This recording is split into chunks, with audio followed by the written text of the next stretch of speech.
Hello दोस्तों, welcome back to my YouTube channel जिसका नाम है वीजे टॉक्स। लास्ट वीडियो में हमने 8D प्रॉब्लम सॉल्विंग मेथोडोलॉजी के बारे में सीखा और आज का हमारा टॉपिक है 7 क्वालिटी कंट्रोल टूल्स। तो चलो दोस्तों, वीडियो को स्टार्ट कर देते हैं। तो what is 7 quality control tools?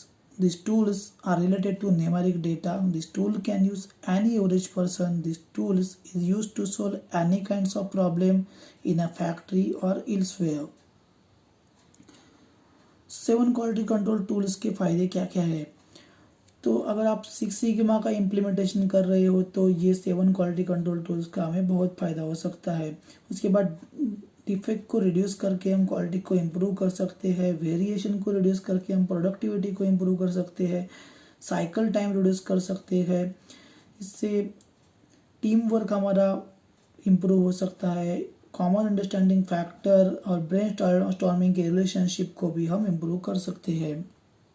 उसके बाद जानेंगे 7 क्वालिटी टूल कौन कौन से होते हैं। तो सबसे पहले check sheet, scatter diagram, Pareto chart, fishbone diagram, flow chart, histogram, control chart. तो सबसे पहले जानेंगे हम चेक शीट के बारे में। चेक शीट का पर्पज क्या है? A check sheet is a simple document that is used for collecting data in the real time at the location where data is generated. जो भी हम डेटा कलेक्ट करते हैं वो किसी दूसरे टूल्स के लिए इनपुट डेटा होता है। तो चेक शीट के फायदे क्या क्या है? तो चेक शीट में हम डेटा कलेक्ट करते हैं वो सिस्टमेटिक ऑर्गेनाइज मैनर में होता है। प्रॉब्लम के सोर्स को डिटरमाइन कर सकते हैं और जो भी डेटा कलेक्ट किया है उसका क्लासिफिकेशन भी कर सकते हैं, यानी कि हम उसको स्ट्रैटिफिकेशन के लिए भी यूज़ कर सकते हैं। आपकी बेटर अंडरस्टैंडिंग के लिए मैंने यहाँ पे एक चेक शीट का एग्जाम्पल दिया है जिसमें 3 डिफेक्ट लिए हुए हैं और उसको 1 से 6 तारीख तक काउंट किया है। तो we can use this check sheet as a Panther chart, but always remember that there is a difference between check sheet and checklist. Check sheet जो आपकी होती है उसमें आपको डिफेक्ट पता होता है और उसको एक लिमिटेड टाइम पीरियड में काउंट करना होता है, और चेक लिस्ट में आपको रिक्वायरमेंट पता होती है। आपको ये चेक करना होता है कि वो रिक्वायरमेंट फुलफिल हो रही है या नहीं। उसके बाद scatter diagram, in other chart we can see bar और line, but scatter diagram we can see only dots. Scatter diagram को ड्रॉ करने के लिए 2 वेरिएबल्स होते हैं, इंडिपेंडेंट वेरिएबल और dependent variable. Scatter diagram use to find the correlation between the 2 variables. और scatter diagram के 5 टाइप्स होते हैं: absence of correlation, perfect positive correlation, perfect negative correlation, limited positive correlation और limited negative correlation. तो जानते हैं सबसे पहले एब्सेंस ऑफ कोरिलेशन में। तो यहाँ पे आप 2 वेरिएबल्स देख सकते हैं, डिपेंडेंट वेरिएबल और इंडिपेंडेंट वेरिएबल्स, लेकिन वो जो डॉट पर दिखे हुए हैं उसमें एक दूसरे में कोई भी कोरिलेशन नहीं है, इसलिए इसको हम एब्सेंस ऑफ कोरिलेशन बोलते हैं। दूसरे में आप देख सकते हैं perfect positive correlation. Perfect positive correlation में यहाँ पे मैंने एक एग्जांपल दिया है आइसक्रीम के सेल का। मार्च से अगस्त तक आप आइसक्रीम का सेल जो है वो कंटिन्यूसली पॉजिटिव की तरफ जा रहा है, तो इसको हम बोल सकते हैं परफेक्ट पॉजिटिव। उसके बाद परफेक्ट नेगेटिव है जो सेम परफेक्ट पॉजिटिव की अपोजिट है। अगस्त से लेके फरवरी तक आइसक्रीम का सेल है वो कंटिन्यूसली डाउन ट्रेंड की तरफ जा रहा है। उसके बाद लिमिटेड पॉजिटिव और लिमिटेड नेगेटिव। तो लिमिटेड पॉजिटिव मतलब ट्रेंड तो पॉजिटिव की तरफ जा रहा है लेकिन वो लिमिटेड है, एक परफेक्ट पॉजिटिव नहीं दिख रहा है आपको। आप इस डॉट प्लॉट में देख सकते हैं, उसके opposite same limited negative correlation chart में भी आप देख सकते हैं। उसके बाद जानेंगे परेटो चार्ट के बारे में। तो इटालियन इकोनॉमिक्सर विल्फ्रेडो परेटो ने 1896 में ये चार्ट इंट्रोड्यूस किया था, उसको 80-20 भी बोला जाता है। विल्फ्रेडो सर ने ये इटली में पॉपुलेशन और वेल्थ के अगेंस्ट में एक सर्वे किया था, उसमें उन्होंने ये ऑब्जर्वेशन मिला था कि approximately 80% of Italian land was own by 20% of the population. ये सर्वे उन्होंने इटली में करने के बाकी देशों में भी किया तो उनको भी ये सेम ऑब्जर्वेशन मिला। In 1992 United Nation Development Programme report में ये दिखाया गया कि वर्ल्ड की जो भी इनकम है उसमें से 80% इनकम 20% लोगों के पास है और रह गई 20% इनकम 80% लोगों के पास है। तो अगर इसको हम प्रॉब्लम में डिफाइन करेंगे तो ये बोल सकते हैं कि 20% of causes leads to 80% of problem. तो अब जानते हैं कि परेटो चार्ट का यूज़ क्या क्या होता है। तो प्रॉब्लम को प्रायोरिटाइज करने के लिए हम परेटो चार्ट यूज़ करते हैं। Analysing the symptoms, proving the effectiveness, remedy, sort your data in descending order. तो बार चार्ट और परेटो चार्ट में डिफरेंस क्या होता है, यहाँ पे दोनों आप चार्ट देख सकते हैं। तो परेटो चार्ट में 2 वाई एक्सिस होते हैं और बार चार्ट में सिर्फ एक ही वाई एक्सिस होता है। Next, Pareto chart has cumulative difference but bar chart has not cumulative difference. In Pareto chart you can see Pareto chart is always is in descending order, but bar chart it's depend on its data. तो जैसे कि मैंने जिक्र किया था कि 80-20 chart भी इसको बोला जाता है कि इस परेटो चार्ट में आप देखोगे तो जो पहले 3 रिजेक्शन है वो टोटली 80% ऑफ प्रॉब्लम को कवर कर रहे हैं। मतलब अगर वो 20% हम रिजेक्शन क्लियर करेंगे तो हमें 80% हमारा प्रॉब्लम सॉल्व हो जाएगा, इसलिए उसको 80-20 का फार्मूला बोला जाता है। उसके बाद है फिशबोन डायग्राम। तो डॉक्टर इशिकावा ने 1943 में इसको पहले इंट्रोड्यूस किया था। इसको इशिकावा डायग्राम या फिर कॉज एंड इफेक्ट डायग्राम भी बोला जाता है। फिशबोन डायग्राम मतलब हम man machine method, material, measurement और मदर नेचर का यूज करके प्रॉब्लम के पॉसिबल कॉजेज को आइडेंटिफाई करते हैं और उसको ग्राफिकली डिस्प्ले करते हैं। फिशबोन डायग्राम का यूज ये होता है कि जैसे कि मैंने बोला कि पोटेंशियल कॉजेज को, प्रॉब्लम के पोटेंशियल कॉजेज हम इससे फाइंड आउट कर सकते हैं। ये ब्रेनस्टॉर्मिंग पे वर्क करता है और हमारे इससे टीम वर्क इम्प्रूव होता है। उसके साथ कॉमन अंडरस्टैंडिंग फैक्टर भी हम इम्प्रूव कर सकते हैं। The design of a diagram looks much like skeleton of a fish.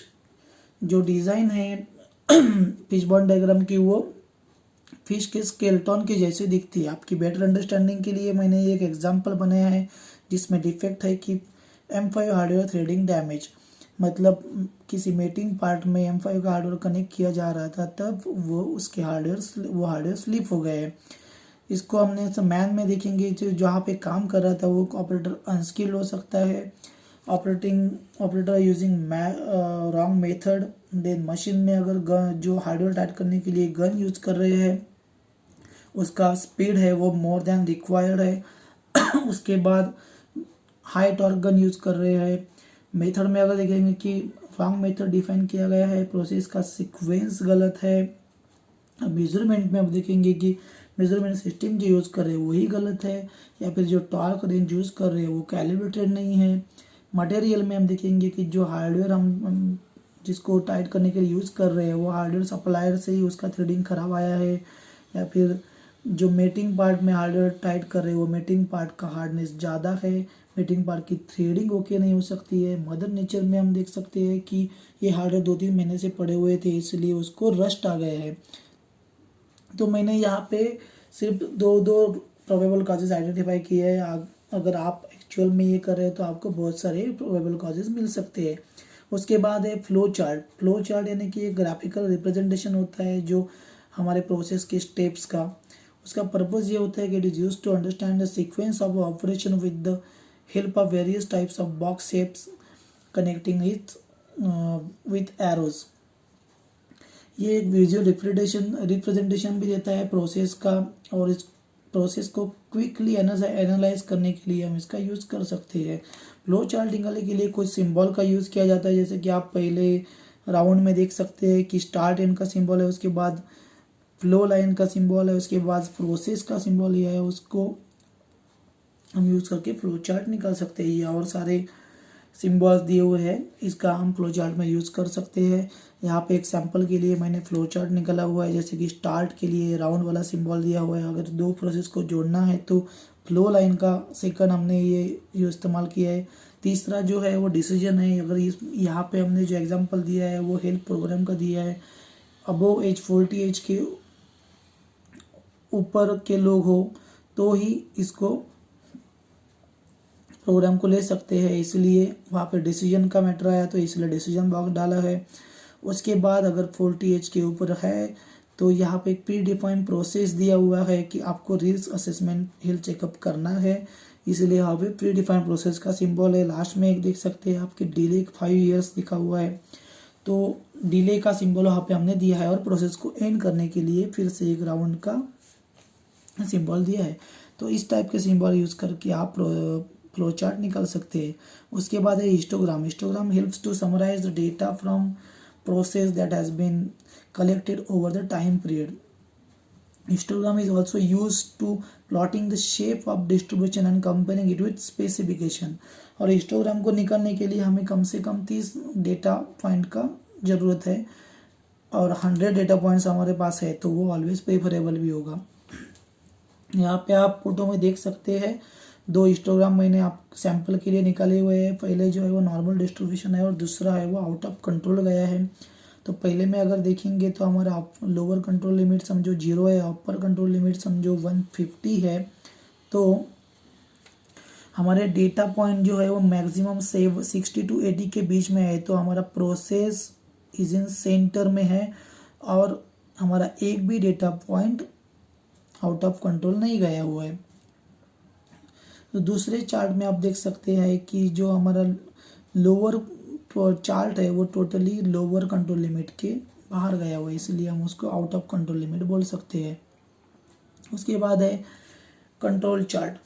तो कंट्रोल चार्ट का मेन यूज़ ये होता है कि प्रोसेस की स्टेबिलिटी चेक करने के लिए हम इसका यूज़ करते हैं। उसका बेनिफिट ये है कि predict process from out of control or out of specification limit can be used for statistical process control to check types of variation in the process। उसके बाद आपको पता होगा कि 2 टाइप्स के डेटा होते हैं, वेरिएबल डेटा और एट्रीब्यूट डेटा होता है। वेरिएबल डेटा मतलब एक्चुअल रीडिंग होती है, उसमें डायमेंशन, लेंथ, विड्थ, हाइट का जिक्र किया होता है और एट्रीब्यूट में विजुअल इंस्पेक्शन होता है, यानी कि okay, not okay, picture, good, bad, ये यूज़ करते हैं। अगर हम वेरिएबल डेटा में देखेंगे तो एक्स बार का यूज़ करते हैं, आर चार्ट का यूज़ करते हैं। उसके बाद यहाँ पे हम देख सकते हैं कि सिग्मा चार्ट का यूज़ करते हैं। एट्रीब्यूट्स में हम विजुअल इंस्पेक्शन होता है तो पी चार्ट, एनपी चार्ट, सी चार्ट और यू चार्ट का यूज़ कर सकते हैं। उसके बाद एक एग्जांपल दिया हुआ मैंने जो कि आपको रेंज बार, एक्स बार यानी control limit, upper control limit, lower control limit निकालने में यूज हो सकता है। तो यहाँ पे मैंने फॉर्मूला भी दिए हुए हैं। समझो कि कंट्रोल लिमिट निकालना है तो sum of all x bar divided by number of days. तो हमारे sum of all x bar क्या है 94978 और नंबर ऑफ डेज है हमारे 10, तो हमारा 497.8 हो गया हमारा कंट्रोल लिमिट। अभी हमें अपर कंट्रोल लिमिट और लोअर कंट्रोल लिमिट निकालना है, तो हम ये फॉर्मूला यूज़ करेंगे अपर कंट्रोल लिमिट के लिए X double bar plus R bar into A two मतलब ये स्टैंडर्ड वैल्यू है A2 की। जैसे कि हमारा सैम्पल साइज 2 है तो हम A2 का वैल्यू ले लेंगे 1.88 और अगर हमारा सैम्पल साइज 5 है तो हम A2 का वैल्यू लेंगे 0.577 जो ऊपर स्टैंडर्ड टेबल में दिखाया हुआ है। वैसे सेम फॉर्मूला यूज़ करके हम ये चार्ट निकाला हुआ है, यहाँ पे देख सकते हैं आप। जो ग्रीन लाइन है वो लोअर कंट्रोल लिमिट है, रेड लाइन है वो अपर कंट्रोल लिमिट है, जो ब्लू लाइन में कंट्रोल लिमिट दिखाया है और जो ब्लैक लाइन है वो हमारे डॉट प्लॉट है। सेम फॉर्मूला का यूज़ कर चार्ट एग्जांपल का यूज़ करके हम आर चार्ट भी निकाल सकते हैं। तो आर चार्ट में भी यहाँ पे D4 की वैल्यू उसी स्टैंडर्ड टेबल में से हम ले सकते हैं। अगर X bar R chart is use when subgroup size is 8 और लेस देन 8। अगर आपकी सब ग्रुप साइज 8 से ज़्यादा है तो आपको एक्स बार एस चार्ट यूज़ करना है। उसके बाद एट्रीब्यूट में देखेंगे तो पी चार्ट, अगर सैम्पल साइज आपका कांस्टेंट नहीं है तो हम पी चार्ट यूज़ करते हैं। उसके लिए भी यहाँ पे फॉर्मूला दिया हुआ है, वो फॉर्मूला यूज़ करके हम एक्स बार पी चार्ट निकाल सकते हैं। उसके बाद पी चार्ट के UCL LCL के लिए फॉर्मूला दिया हुआ है और पी चार्ट दिखने में ऐसे दिखता है। अगर आपका सैम्पल साइज कांस्टेंट है तो हम उसके लिए एनपी चार्ट यूज़ करेंगे।